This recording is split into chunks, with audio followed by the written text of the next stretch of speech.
Today, we're going to talk about the 5 real reasons behind bad breath and what actually works to fix it. Because bad breath isn't random. It usually comes down to a few specific reasons, and once you understand them, they're surprisingly easy to manage. And if you get value out of this video, give it a thumbs up and subscribe to the channel. Let's get into it. Okay, so the first and most overlooked cause of bad breath is the tongue. Now, most of us usually focus on brushing our teeth, which is great, but we end up ignoring the surface that actually covers more than the area of your teeth combined. And if you look closely at the tongue, it's not smooth. It's covered in tiny ridges and grooves. And those grooves act sort of like a carpet. And throughout the day, small food particles, dead cells, and bacteria settle in there. And because oxygen doesn't reach deep into those folds, there's a specific group of bacteria, which we call anaerobic bacteria, they start to thrive. Now, here's the important part. These bacteria feed on proteins, not sugar. And when they break those proteins down, they release gases, something called volatile sulfur compounds. And that's the classic rotten egg smell that most people associate with bad breath. And it's not the smell of food, it's the smell of bacteria. And so when you notice your breath smells even after brushing your teeth, that's usually why. If you've cleaned your teeth, but the real problem, the bacterial buildup, is still on the tongue. And it's still there, it's releasing those gases. And so the solution here isn't to brush harder or use a stronger mouthwash, it's to keep the surface clean and oxygen rich. And those bacteria can't survive when the tongue is regularly cleaned and saliva flow is healthy. And the easiest way to do this is with a tongue scraper. It's simple. Use it once a day, start from the back of your tongue and move forward gently. You don't need to press hard, you're just removing a thin layer that sits on top, and then rinse with water or with your regular mouthwash and you're done. And you'll notice the effect almost immediately. Not just fresher breath, but an overall cleaner feeling in the mouth. And that's because you've literally removed the main surface where the odor producing bacteria live and multiply.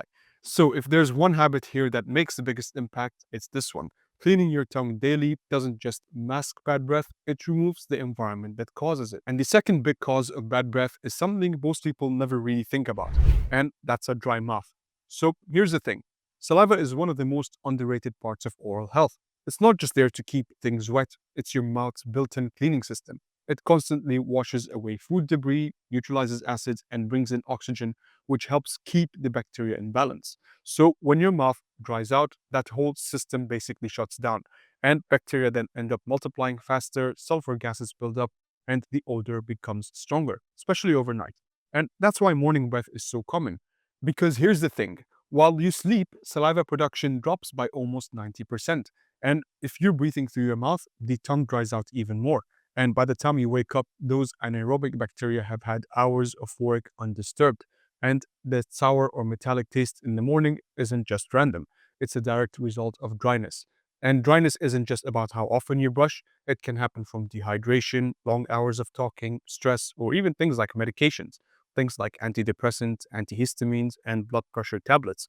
And of course, alcohol and caffeine can make it worse because both reduce saliva flow and draw moisture out of the body. And you'll usually notice it if your mouth feels sticky, if you wake up thirsty, or if your breath smells stale halfway through the day. And that's a clear sign that your saliva flow is low. And the fix here isn't complicated, but it takes consistency. So try and drink more water throughout the day, especially in the evening. Try to breathe through your nose as much as possible because your nose filters and humidifies air before it reaches your mouth, while mouth breathing dries everything out. And if you're someone who constantly feels dry, try and chew sugar-free gum, ideally something with xylitol, or use a moisturizing mouth spray. Both can help stimulate saliva naturally. And once you restore that moisture, the bacteria can't multiply as easily, and you'll notice your breath stays fresh for much longer. And the third major cause of bad breath is one you might not notice until it's already there, and that's gum inflammation. And you've probably heard the word gingivitis before. But what most people don't realize is that it's not just about red or bleeding gums, it's actually about oxygen. And when your gums are healthy, oxygen can move freely around the edges of your teeth. That oxygen basically helps keep bacteria under control. But when inflammation sets in, that space starts to close up, less oxygen gets in, and suddenly you've created the perfect pocket for sulfur producing bacteria to live and multiply. So, in this case, the smell isn't really coming from food, it's coming from the lack of air. And those bacteria thrive in low oxygen environments as they break down proteins, they release gases, and cause that deep, stale odor. Now, if you notice bleeding when you brush, that's your body trying to defend itself. Your immune system is sending white blood cells to fight infection. But if the plaque or the tartar isn't removed, that response never really switches off. So your gums basically end up staying puffy, oxygen levels drop even more, and the odor becomes something you can't just mask with mouthwash. That's where professional cleaning makes all the difference. And when that deeper buildup, what we call calculus, is removed, oxygen can reach the area again, and the bacteria shift back to a healthier balance. And most people notice their teeth improve within just a few days. So if you've been seeing bleeding when you brush or your breath starts to smell stale halfway through the day, that's your body's way of asking you for help. And once the gums heal, the oxygen flow returns, your mouth literally breathes better. And that's when freshness lasts. And the next cause of bad breath doesn't actually start in your mouth. It starts just behind it, in your throat and sinuses. So if you've ever noticed a bad taste that seems to come from deeper down or a thick feeling at the back of your throat that brushing doesn't fix, that's often where it's coming from. So here's what basically happens. When you have sinus congestion, or what we call a post-nasal drip, mucus slowly travels down the back of your throat. And that mucus is full of protein, and for certain bacteria, that's food. And as they break it down, they release the same sulfur gases that cause the bad breath in the mouth. But because it's happening further back, brushing and mouthwash and even tongue scraping can't fully reach it. Now, mouth breathing can make this worse.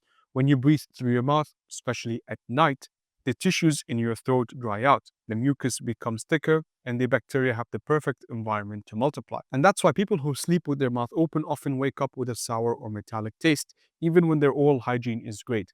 And if that sounds familiar, it doesn't mean something is seriously wrong, but it does mean that the source might be behind your mouth, not on your teeth or the gums themselves.